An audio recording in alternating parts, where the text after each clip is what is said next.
Wargi, pernah nggak sih ngerasa gemes sendiri kalau lihat tempat yang kotor, berantakan, dan gak enak dipandang? Rasanya tuh pengen langsung bersihin biar enak dilihat dan gak jadi sarang penyakit. Nah, ini dia yang dilakukan oleh tim Pemprov Jabar. Mereka gercep alias gerak cepat membersihkan kolong jembatan Tol Cileunyi supaya lebih rapih dan bersih. Pekerjaan ini melibatkan 40 orang pekerja lapangan, UPTD PJJWP 3, Dinas Bina Marga, dan penataan ruang. Dan pekerjaan ini berhasil diselesaikan hanya dalam waktu 2 hari loh. Sekarang kolong jembatannya udah kinclong, lebih enak dipandang, dan juga suasana sekitar yang lebih nyaman. Setuju nggak wargi? Naon anu kaalaman jalan hirup rak lakonan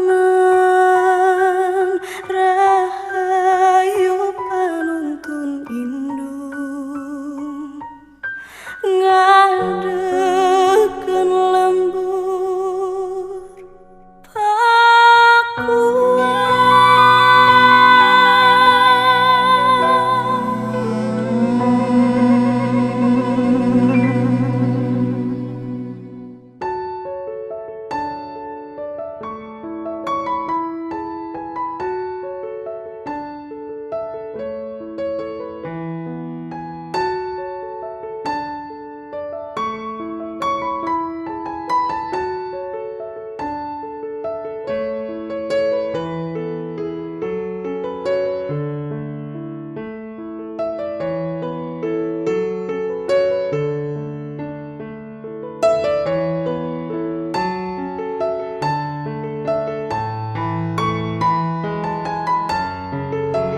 Dan juga pejabat daerah.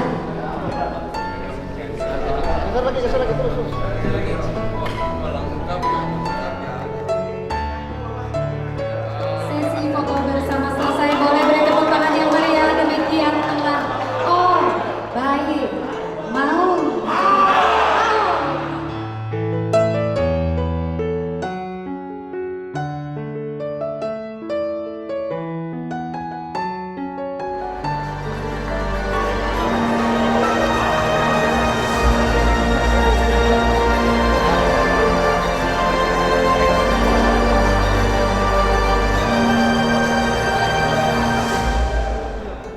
Assalamualaikum warahmatullahi wabarakatuh.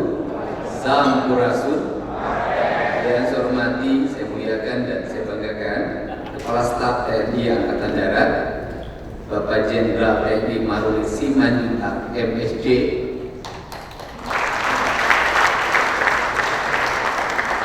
Tapi walaupun namanya bermarga Simanjuntak, tetap ada orang Bandung.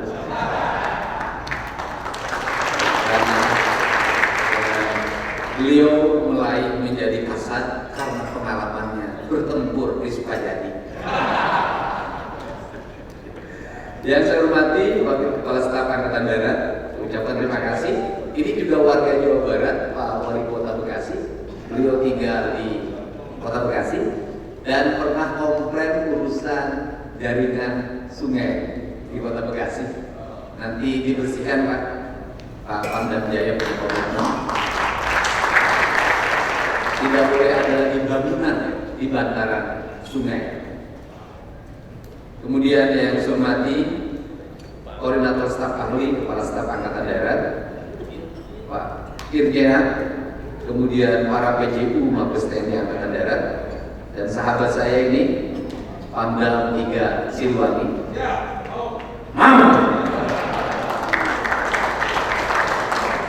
Kalau di luar, kalau di rumah, yang saya hormati ini baru bertemu, namanya sering disebut Pangdam Jaya. Mau? Kalau Pangdam Jaya itu Pangdam yang tidak pernah hapus, karena judulnya Pangdam Jaya. Ini Pangdam yang saya yakin kalau Pangdam Jaya tidak akan pernah susah, karena jaya selamanya. Kemudian saya hormati Sekretaris Daerah Provinsi Jawa Barat, para bupati wali kota seprovinsi Jawa Barat, para dandim seprovinsi Jawa Barat di Kabupaten Kota, para danrem, kemudian para sekda se-Kabupaten Kuta. Yang pertama bahwa hari ini bukan membuat rangkaian penandatanganan, tetapi hari ini kita ingin merangkai langkah-langkah strategik yang harus dilakukan dalam waktu saat ini juga. Di bulan Juli kita menginginkan revitalisasi sekolah menengah atas dan SMK dilakukan secara serentak, dimulai dengan 2 variabel. Yang pertama adalah variabel melalui kontraktual, yang kedua variabel melalui sebuah swaklola yang melibatkan TNI Angkatan Darat. Yang pertama, ini mungkin Juli sudah berjalan.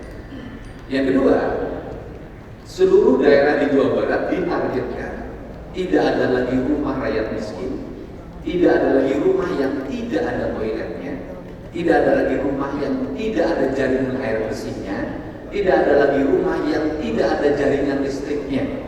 Kita targetkan di 2026 selesai. Begitu saya minta bantuan para Dandim Kabupaten Kota Provinsi Jawa Barat untuk melakukan pendataan, dan kita lakukan secara bertahap melalui kegiatan swaklola. Swaklola penyiapan sanitasi lingkungan, toilet dan jamban keluarga, swaklola pembangunan rumah rakyat miskin, swaklola membangun jalan lingkungan, swaklola membangun menyambungkan jaringan listrik pedesaan, bisa 2 pendekatan, satu dengan PLN, yang kedua dengan listrik yang berbasis tenaga surya. Kemudian yang berikutnya adalah kita juga ingin mendorong tidak ada lagi jaringan daerah di Jawa Barat yang tidak ada mata rantai transportasi darat. Artinya bahwa dimungkinkan daerah-daerah tertentu yang diperlukan jembatan gantung atau jembatan-jembatan darurat lainnya itu bisa diselesaikan tahun ini juga. Karena bagi saya sebuah kehormatan dan derajat saya akan jatuh manakala ada rakyat Jawa Barat, anak-anak sekolah pergi ke sekolah mulai dari sungai dengan berenang. Saya tidak mau. Dan itu basic yang terjadi kebanyakan, satu di Kabupaten Bandung Barat, 2 di Kabupaten Sukabumi, ketika di Kabupaten Garut itu yang berbasis sungai. Untuk itu seluruh pendataan harus dilakukan dan kita akan memberikan stimulus dorongan dalam waktu cepat. Yang ketiga, program TMMD yang biasanya dana stimulus provinsinya angkanya hanya 70 juta atau paling besar 100 juta. Apabila kabupaten kotanya menganggarkan 5 miliar, maka kami akan berikan stimulus 2,5 miliar. Jadi kalau kabupaten kotanya menganggarkan 5 miliar, kami akan memberikan stimulus setengahnya. Jadi kalau menganggarkan 1 miliar, kami hanya kasih 500 juta. Kemudian yang berikutnya adalah sumber mata air. Ini penting Pak. Bagi saya masyarakat Jawa Barat, daerah yang dianggap subur makmur, kok ada desa yang kalau kemarau harus disuplai air. Dan ini gak mau ada lihat Jawa Barat itu jalan kaki 5 km untuk dapetin air bersih. Untuk itu harus digerakkan seluruh stakeholder TNI Angkatan Darat untuk sama-sama mencari sumber air bersih. Dan kami pemerintah provinsi berkomitmen untuk membiayai pembangunan jaringan air bersih di seluruh provinsi Jawa Barat. Nah, kemudian berikutnya adalah ada lagi program yang kami optimalkan adalah membangun jalan lintas. Yang tahun ini membangun jalan lintas itu akan kami lakukan dari Bogor, Karawang, kemudian Purwakarta, kemudian Bogor lagi, Cianjur dan Bandung Barat, yaitu terkoneksi melingkari Gunung Parang, Gunung Sanggabuana, tempat latihannya Kostrat di situ. Sebagian jalannya sudah terbentuk, sebagian lagi memerlukan 3 jembatan. Nah, total seluruhnya kalau selesai itu kan 130, hampir 1,2 triliun kalau selesai. Tetapi menurut saya tahap pertama harus dilakukan, dan yang berikutnya setelah itu adalah membangun jalan Puncak 2 sebagai solusi dari kemacetan di puncak dalam setiap tahun. Kemudian di tahun 2026 kami berencana memotong bagian tengah Jabar Selatan. Jadi problem di Jabar Selatan itu di bagian tengahnya itu ke kanan jauh, ke kiri jauh. Akibatnya mereka menjadi daerah terisolir. Nah, untuk itu kami akan membuka jalan yang menghubungkan antara Sukabumi Pangandaran, mengikuti jaringan jalan desa yang terbentang dari desa ke desa secara berangkai, dari Sukabumi ke Cianjur, Cianjur ke Garut, Garut ke Tasik, sampai ke Pangandaran. Dan kita insya Allah menyiapkan alokasi 400 miliar dalam bentuk karya bakti TNI. Nah, dua kerangka besar ini akan dibangun secara paripurna, dan yang berikutnya adalah kerjasama peningkatan ketahanan pangan nasional melalui pengembangan pertanian kerjasama TNI di berbagai tempat. Kami punya dua opsi, Pak. Opsi yang pertama adalah untuk areal perkebunan karet, kita ingin melakukan dua hal. Dalam jangka pendek, petaninya distimulus untuk menanam jagung, menanam berbagai tanaman pangan, padi, guma, dan sejenisnya. Tetapi mereka diberi titipi untuk menanam tanaman yang jangka panjang, tanaman hutan maupun tanaman buah.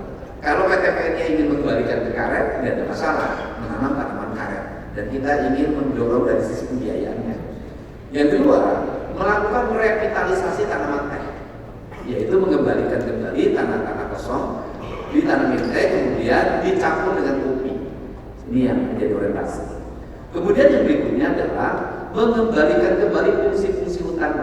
Kami mengajukan Sagabuana, Gunung Cikuray, Gunung Sawal, kemudian Gunung Wayang, Gunung Windung, barangkali kemudian juga Gunung Sunda atau Burangrang. Itu menjadi tempat-tempat strategik yang itu harus dihutankan kembali, dan kami juga berencana melakukan pemagaran hutan di area Cisanti agar ekosistem hutannya kembali terjaga, karena saya meyakini betul bahwa basic angkatan darat itu adalah di hutan, tempat latihan dan sejenisnya.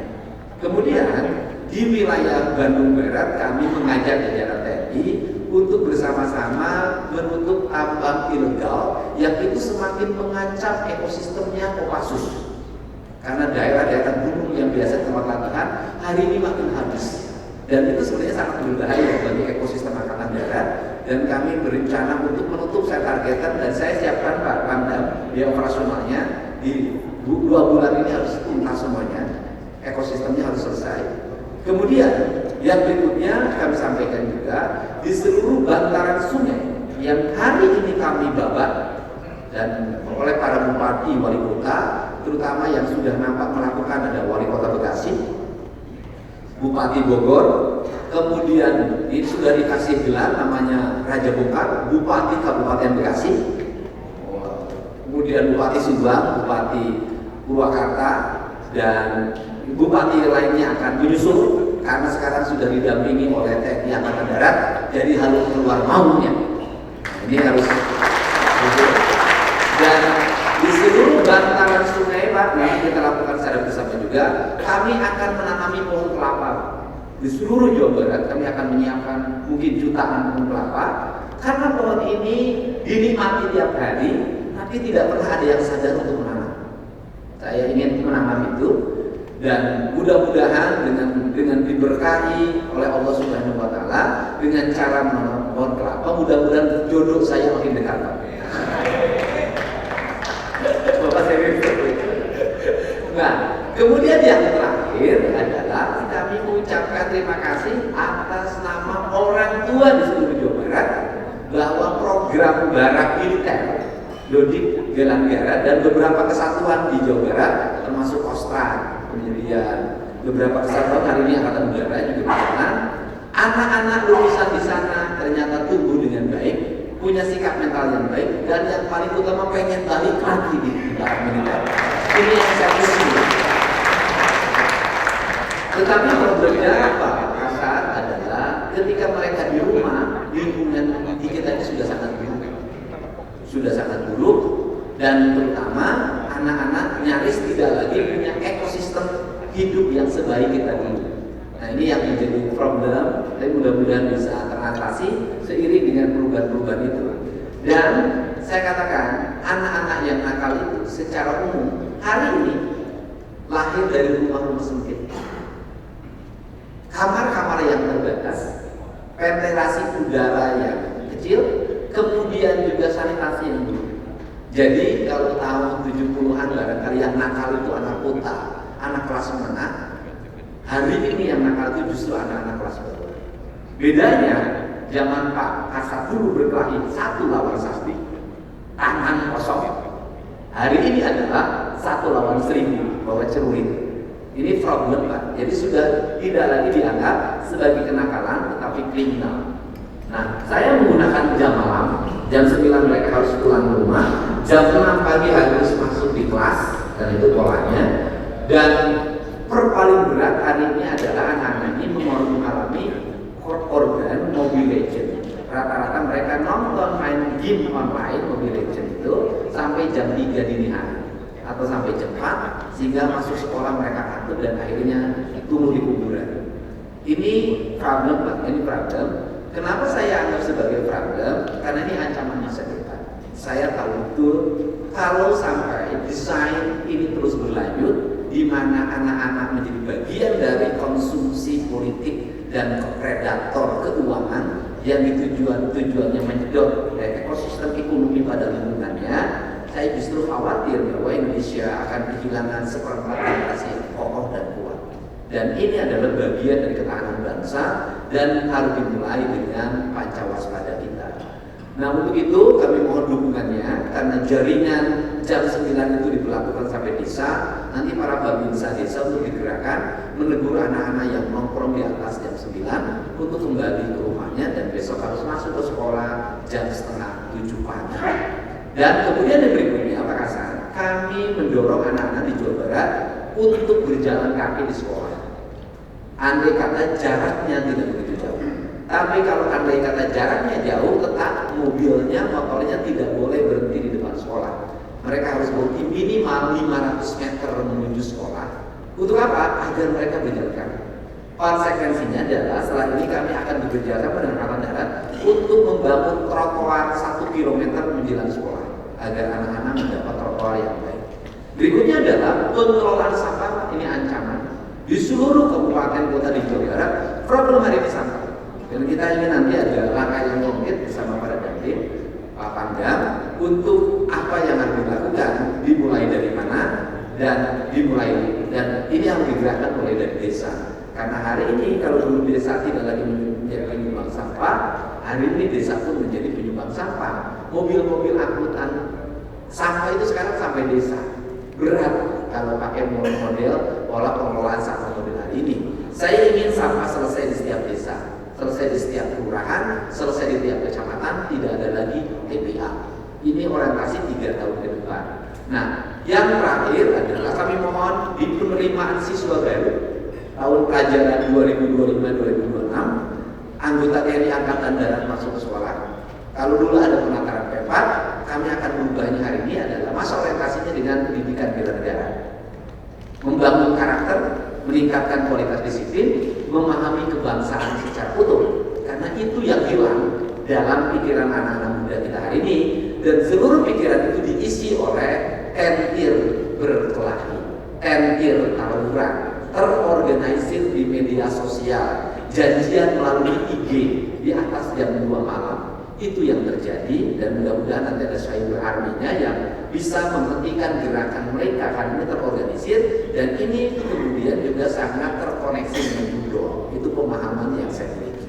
Untuk itu jangan dipahami kenakalan anak-anak remaja kita adalah kenakalan biasa. Menurut saya adalah desain yang melahirkan multiplayer efek ekonomi untuk beberapa pihak, dan itu bukan uang kecil, itu uang besar. Untuk itu semoga pertemuan hari ini memberikan manfaat bagi kepentingan masyarakat, dan saya yakin perubahan postur negara, postur rakyat, postur anak-anak muda, postur pangan, postur perairan, dan postur lingkungan, postur pengelolaan sampah akan dimulai dari Jawa Barat. Saya ucapkan terima kasih.